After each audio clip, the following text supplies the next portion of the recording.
Hello students, आइए देखते हैं अगला क्वेश्चन। आपका है क्वेश्चन नंबर 25 है क्रिस्टल क्षेत्र सिद्धांत के आधार पर संकुल TiH2O63+ के बैंगनी रंग की व्याख्या कीजिए। तो आपको क्रिस्टल क्षेत्र सिद्धांत के आधार पर TiH2O63+ की बैंगनी रंग की व्याख्या करना है। तो देखें ध्यान से, यह है आपका TiH2O63+ में एक इलेक्ट्रॉन का संक्रमण दिखाया गया है। ठीक है, ध्यान से देखें, इसको समझें। उपसंश्लेषण यौगिकों में रंगों की व्याख्या क्रिस्टल क्षेत्र सिद्धांत के आधार पर आसानी से की जा सकती है। ठीक है, संकुल TiH2O63+ का उदाहरण लें जो बैंगनी रंग का होता है। ठीक है, ये बैंगनी कलर कैसे आता है तो इसके बारे में आपको बताया जा रहा है। देखें ध्यान से, यह एक अष्टफलकी संकुल है जिसमें धातु के डी कक्षक का एक इलेक्ट्रॉन Ti3+ एक 3d1, ठीक है, 3d1 निकाय खाली है। संकुल के निम्नतम ऊर्जा अवस्था में T2 कक्षक में है। ठीक है, तो जो D का एक इलेक्ट्रॉन है वह किस अवस्था में है? वह जो है वह T2G में है। यहाँ देखें, यह आपका फिगर बनाया गया है, ऊर्जा है, यह मूल अवस्था है। इसमें एक इलेक्ट्रॉन जो 3d1 वाला इलेक्ट्रॉन है, यह 3d1 कब आएगा? जब Ti3+ होगा। तो यह मूल अवस्था में यह इलेक्ट्रॉन है किस में? T2G में है। ठीक है, और यह निम्नतम ऊर्जा अवस्था है। ठीक है, इस इलेक्ट्रॉन के लिए उपलब्ध इससे अगली उच्च अवस्था Eg कक्षक है। इससे जो अगली उच्च अवस्था होगी वह कौन सी है? यह Eg स्तर है। ठीक है, यदि संकुल पीले हरे क्षेत्र की ऊर्जा के संगत, संकुल जो है वह पीले हरे क्षेत्र की ऊर्जा के संगत प्रकाश का अवशोषण करे तो इलेक्ट्रॉन T2G स्तर से Eg स्तर में उत्तेजित हो जाता है। तो यह जो इलेक्ट्रॉन है यह T2G स्तर से Eg स्तर में चला जाएगा उत्तेजित अवस्था में। तो उत्तेजित अवस्था में इलेक्ट्रॉन जो है वह हरे पीले क्षेत्र की ऊर्जा के संगत प्रकाश का अवशोषण किया है, जिससे इलेक्ट्रॉन निम्नतम ऊर्जा स्तर T2G स्तर से पहुंच गया है Eg स्तर में। ठीक है, अर्थात T2G1 Eg0 से इलेक्ट्रॉन पहुंच चुका है, T2G0 हो गया है Eg1। इसके फलस्वरूप जो है अब कलर जो है इसका बैगनी दिखाई देगा। इसके फलस्वरूप संकुल का कलर बैगनी दिखाई देता है। ठीक है, तो क्रिस्टल क्षेत्र सिद्धांत यह मानता है कि उपसंश्लेषण यौगिक का रंग जो है वह इलेक्ट्रॉन के dd संक्रमण के कारण उत्पन्न होता है। ठीक है, तो इलेक्ट्रॉन में जो रंग आया है, जो क्रिस्टल का रंग आया है, वह इलेक्ट्रॉन के संक्रमण के कारण आया है, निम्न ऊर्जा स्तर से उच्च ऊर्जा स्तर में जाने के कारण आया है। अर्थात क्रिस्टल क्षेत्र सिद्धांत यह मानता है कि उपसंश्लेषण यौगिकों का रंग इलेक्ट्रॉन के dd संक्रमण के कारण होता है। ठीक है, आइए देखते हैं नेक्स्ट क्वेश्चन।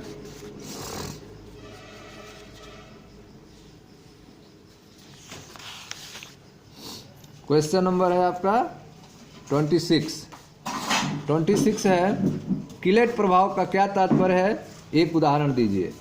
ठीक है, तो किलेट प्रभाव क्या होता है इसको बताना है आपको और एक उदाहरण देना है। देखिए ध्यान से, क्वेश्चन नंबर 26, जब एक द्विदंतुर, ठीक है, जब एक द्विदंतुर अथवा बहुदंतुर लिगैंड अपने 2 या अधिक दाता परमाणुओं का प्रयोग एक ही धातु आयन से आबंधन के लिए इस प्रकार करता है कि 5 तथा 6 सदस्यों वाली श्रृंखला बनती है, 5 तथा 6 सदस्यों वाली श्रृंखला बनती है, तो यह प्रभाव किलेट प्रभाव कहलाता है। ठीक है, तो जब एक द्विदंतुर अथवा बहुदंतुर लिगैंड अपने 2 या अधिक दाता परमाणुओं का प्रयोग एक ही धातु आयन से आबंधन के लिए करता है, ठीक है, कि 5 और 6 सदस्यों वाली श्रृंखला बने, तो यह प्रभाव किलेट प्रभाव कहलाता है। जैसे यहाँ देखें आप, यह प्लेटिनम है। ठीक है, प्लेटिनम धातु है, इससे Cl और आप देख रहे हैं यहाँ पे 2 Cl2 हो गए और En 2 हो गए। ठीक है, तो यह जो है इससे जो है आबंध बना रहे हैं। तो यह आपका कौन सी घटना है? यह किलेट प्रभाव की घटना है। तो किलेट प्रभाव क्या होता है? जब एक द्विदंतुर अथवा बहुदंतुर लिगैंड अपने 2 या अधिक, ठीक है, 2 या अधिक, यहाँ पर कितने हैं? 3 हैं, एक En है और 2 Cl2 है। ठीक है, अपने 2 या अधिक दाता परमाणुओं का प्रयोग एक ही धातु आयन से आबंधन के लिए इस प्रकार करता है कि 5 या 6 सदस्यों वाली श्रृंखला बनती है। ठीक है, 5 या 6 सदस्यों वाली श्रृंखला बनती है तो यह प्रभाव फ्लेट प्रभाव कहलाता है। नेक्स्ट देखें 27।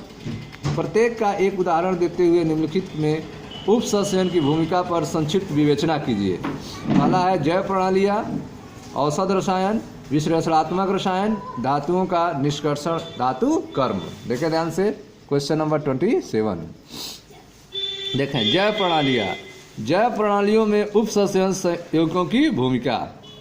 ठीक है, जैव प्रणालियों में उपसंचयन यौगिकों की भूमिका। पहला देखें रक्त का जो लाल वर्णक होता है हीमोग्लोबिन, रक्त का लाल वर्णक हीमोग्लोबिन जो कि ऑक्सीजन का वाहक है, वह पोरफायरिन के साथ Fe2+ का संकुल है। ठीक है, प्रकाश संश्लेषण के लिए उत्तरदायी वर्णक क्लोरोफिल, मैग्नीशियम Mg2+ का पोरफायरिन के साथ संकुल है। विटामिन B12 अर्थात साइनोकोब्लामिन जो प्रति प्रणाली आरकता कारक है, कोबाल्ट का एक उपसंयोजक यौगिक है। ठीक है, तो इस तरह से आप देख रहे हैं कि जैव प्रणालियों में उपसंचयन यौगिकों की भूमिका में रक्त का जो लाल वर्णक हीमोग्लोबिन है जो कि ऑक्सीजन का वाहक है, वह पोरफायरिन के साथ Fe2+ का संकुल होता है। प्रकाश संश्लेषण के लिए उत्तरदायी वर्णक क्लोरोफिल जो है वह मैग्नीशियम Mg2+ का पोरफायरिन के साथ संकुल होता है। और विटामिन B12 साइनोकोब्लामिन जो है प्रति प्रणाली आरकता कारक है, यह भी कोबाल्ट का एक उपसंचयन यौगिक होता है। अगला है औषध रसायन में उपसंचयन यौगिक की क्या भूमिका है। तो औषध रसायन में देखें कोऑर्डिनेशन कंपाउंड का क्या भूमिका है। प्लेटिनम के संकुल समपक्ष PTNH3 समपक्ष प्लेटिन का उपयोग जो है ट्यूमर वृद्धि को प्रभावी रूप से रोकने के लिए किया जाता है। ठीक है, प्लेटिनम के संकुल समपक्ष PTNH3 समपक्ष प्लेटिन का उपयोग ट्यूमर वृद्धि को प्रभावी रूप से रोकने के लिए किया जाता है। कैल्शियम के संकुल EDTA, कैल्शियम के संकुल EDTA को लेड की विषाक्तता के उपचार में प्रयोग किया जाता है। ठीक है, CaEDTA एक दुर्बल संकुल है। शरीर में संकुल का कैल्शियम शरीर में उपस्थित लेड से प्रतिस्थापित हो जाता है और मूत्र के साथ बाहर आ जाता है। ठीक है, तो कैल्शियम के संकुल EDTA को लेड की विषाक्तता के उपचार में प्रयोग किया जाता है। CaEDTA एक दुर्बल संकुल होता है। शरीर में संकुल का कैल्शियम शरीर में उपस्थित लेड से प्रतिस्थापित हो जाता है और मूत्र के साथ बाहर निकल जाता है। जीव जंतु निकायों में कॉपर और आयरन अधिकता को D-पेनिसिलएमीन तथा डेस्फेरियाक्जिम बी लिगेंडो के साथ उपसंचयन यौगिक बनाकर दूर किया जाता है। ठीक है, तो जीव जंतु निकायों में कॉपर और आयरन की अधिकता को D-पेनिसिलएमीन और डेस्फेरियाक्जिम बी लिगेंडो के साथ उपसंचयन यौगिक बनाकर दूर किया जाता है। तीसरा देखें विश्लेषणात्मक रसायन में, विश्लेषणात्मक रसायन में उपसंचयन यौगिक की क्या भूमिका है। तो गुणात्मक तथा मात्रात्मक रासायनिक विश्लेषणों में उपसंचयन यौगिक के अनेक उपयोग हैं।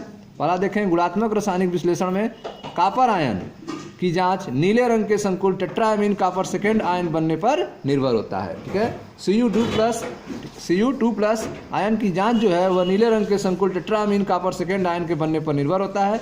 Cu2+ अमोनिया यह गहरा नीला रंग का कॉम्प्लेक्स बनेगा।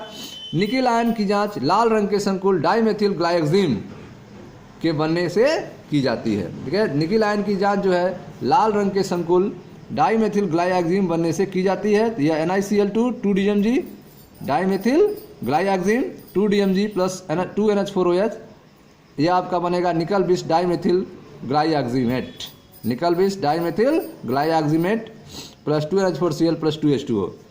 समूह फर्स्ट में सिल्वर आयन और मर्क्यूरिक आयन में अंतर इस तथ्य पर आधारित है कि AgCl अमोनिया में घुलकर घुलनशील संकुल बनाता है, जबकि HgCl2 अघुलनशील अविलेय पदार्थ बनाता है। ठीक है, तो आप देख रहे हैं कि समूह फर्स्ट में सिल्वर और मरकरी में अंतर इस तथ्य पर आधारित है कि सिल्वर क्लोराइड अमोनिया में घुलकर घुलनशील संकुल बनाता है, जबकि HgCl2 जो है Hg2Cl2 जो है वो अघुलनशील पदार्थ बनाता है। AgCl सॉलिड अमोनिया में घुल जाएगा, एक संकुल बनाएगा HAgNH3Cl, जबकि Hg2Cl2 में अमोनिया जो है काला अविलेय पदार्थ बनाता है। ठीक है, मात्रात्मक रासायनिक विश्लेषण में देखें, मात्रात्मक रासायनिक विश्लेषण में निकिल आयन Ni2+ का आकलन Ni2+ को अमोनिया की उपस्थिति में निकल डाइमेथिल ग्लाइक्सिम संकुल का लाल अवक्षेप प्राप्त करके की जाती है। ठीक है, तो निकिल आयन का जो आकलन है Ni2+ का आकलन जो है वह निकिल आयन को अमोनिया की उपस्थिति में निकल डाइमेथिल ग्लाइएक्सिम संकुल का लाल अवक्षेप प्राप्त करके किया जाता है। तो Na2 plus 2DMG NH3 NiDMG twice लाल अवक्षेप प्राप्त होगा। Calcium ion, zinc ion, ferrous ion, क्वार्ट आयन, निकेल आयन आदि आयनों के आकलन में EDTA का उपयोग किया जाता है। EDTA का उपयोग किया जाता है किसके जांच में? Calcium ion, zinc ion, iron, cobalt, निकल आदि आयनों के आकलन में EDTA का उपयोग किया जाता है। नेक्स्ट देखें, चौथा, धातुओं के निष्कर्षण। धातुकर्म में उपसंचरण योग की भूमिका। विभिन्न धातुओं के कुछ प्रमुख निष्कर्षण विधियों में जैसे कि सिल्वर और गोल्ड के लिए संकुल विरचन में उपयोग होता है। ठीक है, तो आप देख रहे हैं कि धातुओं के निष्कर्षण धातुक्रम में उपसंचरण योग की भूमिका होती है। विभिन्न धातुओं के कुछ प्रमुख निष्कर्षण विधियों में जैसे कि सिल्वर और गोल्ड के लिए संकुल विरचन का उपयोग होता है। जैसे आप देख रहे हैं, यह गोल्ड है KCN + 2H2+O2, यह पोटेशियम डाइसाइनो आरेट बन रहा है, पोटेशियम डाइसाइनो आरेट बन रहा है। यह आपका, ठीक है, जिंक, यह जो आपका पोटेशियम डाइसाइनो आरेट है जिंक से क्रिया करा रहे हैं जिससे गोल्ड अलग हो जा रहा है। ठीक है, तो इस तरह से आप देख रहे हैं कि इसका गोल्ड जो है पहले कॉम्प्लेक्स के रूप में बन रहा है, फिर जो है जिंक के साथ इस गोल्ड को अलग कर दिया जा रहा है, जो प्रिसिपिटेट के रूप में अलग हो जा रहा है। कुछ धातुओं के शुद्धिकरण में भी संकुल विरचन का उपयोग होता है। जैसे मान प्रक्रम में अशुद्ध निकल को संकुल NiCO4 में परिवर्तित करके तथा इसका अपघटन करके शुद्ध निकल प्राप्त किया जाता है। ठीक है, तो आप देख रहे हैं कुछ धातुओं के शुद्धिकरण में भी संकुल विरचन का उपयोग होता है। जैसे कि मांड प्रक्रम में अशुद्ध निकल को संकुल में परिवर्तित करके तथा अपघटन करके शुद्ध निकल प्राप्त किया जाता है। नेक्स्ट देखें, क्वेश्चन नंबर 28। संकुल CONH3 से विलयन में कितने आयन उत्पन्न होंगे? ठीक है, तो ये आपका संकुल है CONH3 के विलयन में कितने आयन उत्पन्न होंगे? 6, 4, 3, 2। कितने आयन उत्पन्न होंगे देखें ध्यान से। Question number 28। संकुल CONH3 जलीय विलयन में विभाजित होकर 3 आयन देता है। विभाजित होकर कितने आयन देता है? 3 आयन, 2 आयन और 1 आयन, 3 आयन देता है। अतः उत्तर सही सी होगा।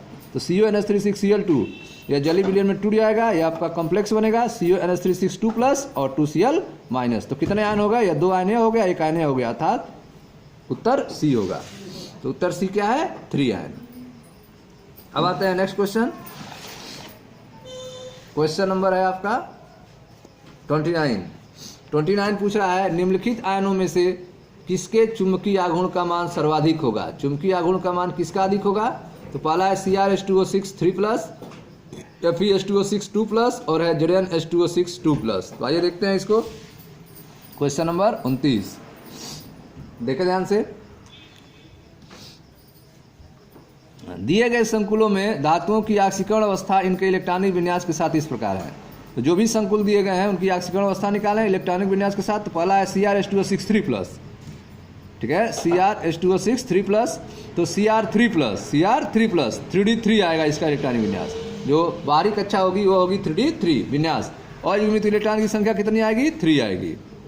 ठीक है, तो CrH2O6 3+ में Cr3+, 3D3 विन्यास और युग्मित इलेक्ट्रॉन की संख्या 3 आएगी। तो n बराबर 3 हो गया, तो म्यू बराबर √n+2, तो यह हो जाएगा √15, तो यह हो जाएगा म्यू बराबर 4 बोर मैग्नेटॉन। उसी तरह से दूसरा वाला FeH2O6 2+, ठीक है, तो Fe2+, तो इसका इलेक्ट्रॉनिक विन्यास जो आएगा वो 3D6 आएगा। तो इस विन्यास से n बराबर 4 होगा, तो इसके लिए n बराबर 4 है, तो म्यू इक्वल टू √nn+2, तो यह आएगा √24, तो यह आएगा अप्रॉक्सीमेटली 5 बोर मैग्नेटॉन। नेक्स्ट है तीसरा आपका ZnH2O6 2+, तो Zn2+ में 3D10 विन्यास आएगा, n बराबर 0 हो जाएगा, तो इसके लिए म्यू बराबर 0 हो जाएगा। ठीक है, तो संकुल में आप देख रहे हैं इसका मान आ रहा है 4 और इसका आ रहा है 5 किसके लिए आ रहा है? FeH2O6 2+ के लिए। तो संकुल FeH2O6 2+ में अधिकतम अयुग्मित इलेक्ट्रॉन है, अतः इसके चुंबकीय आघूर्ण का मान सर्वाधिक होगा। अतः सही उत्तर क्या होगा? बी होगा। सही उत्तर क्या होगा? यह दूसरा वाला होगा, FeH2O6 2+। नेक्स्ट है KCO, ठीक है, कोबाल्ट है KCO4 CO में कोबाल्ट की ऑक्सीकरण संख्या क्या होगी? तो देखिए ध्यान से, कोबाल्ट की ऑक्सीकरण संख्या यह है आपका KCO4 में कोबाल्ट की ऑक्सीकरण संख्या मान लीजिए x है, पोटेशियम का +1 होता है, कोबाल्ट का x मान लीजिए, CO का 0 होता है, 4 × 0, ये 0 हो गया, x इक्वल टू हो गया -1। ठीक है, तो कोबाल्ट की ऑक्सीकरण कोबाल्ट की ऑक्सीकरण संख्या कितनी होगी? -1 होगी, यह 0 हो गया और यह यह +1 उधर जाएगा तो -1 हो जाएगा। अतः सही उत्तर कौन सा होगा? यह थर्ड वाला होगा, -1। ठीक है, तो यह सी आंसर सही है। नेक्स्ट है 31, निम्नलिखित में सर्वाधिक अस्थायी संकुल कौन है? आपको बताना है सर्वाधिक अस्थायी संकुल कौन है। तो देखिए ध्यान से, तो क्वेश्चन नंबर 31 अस्थायी संकुल बताना है। तो पहला है आपका FeOH2O6 3+, FeNH3 6 3+, FeC2O4 3- और FeCl6 3-। इन सभी संकुलों में Fe की आक्सीकरण अवस्था +3 है। ये जो चारों संकुल दिए गए हैं इसमें आयरन की आक्सीकरण संख्या कितनी है? +3 है। हालांकि संकुल जो तीसरा वाला नंबर है यह एक किलेट है। यह तीसरा वाला क्या है? एक किलेट है, क्योंकि 3 ऑक्सलेट आयन किलेट लिगेंड का कार्य करते हैं। यहाँ पर 3 जो ऑक्सलेट आयन है यह बाइडेंटेट लिगेंड होते हैं। तो यह 3 ऑक्सलेट आयन जो है एक किलेट का काम कर रहे हैं, लिगेंड का कार्य कर रहे हैं। अतः यह FeC2O4 3- सर्वाधिक अस्थायी संकुल होता है। इस प्रकार उत्तर जो होगा यह तीसरा होगा। ठीक है, तो इन चारों की तुलना किया जाए तो इन सभी संकुलों में आयरन की आक्सीकरण अवस्था +3 है। हालांकि जो संकुल तीसरा वाला है, ठीक है, एक किलेट है, क्योंकि इसमें 3 ऑक्सलेट आयन किलेट लिगेंड का कार्य करते हैं। अतः FeC2O4 जो है सर्वाधिक अस्थायी संकुल है। इस प्रकार यह उत्तर सही होगा। क्वेश्चन नंबर 32, निम्नलिखित के लिए दृश्य प्रकाश में अवशोषण के तरंगदैर्घ्य का सही क्रम होगा। ठीक है, तो इसमें जो है आपको दृश्य प्रकाश के लिए अवशोषण का सही क्रम बताना है तरंगदैर्घ्य के लिए। यह है NiNO2 6 4-, NiNH3 6 2+, और NiH2O6 2+। तो देखें ध्यान से, क्वेश्चन नंबर 32,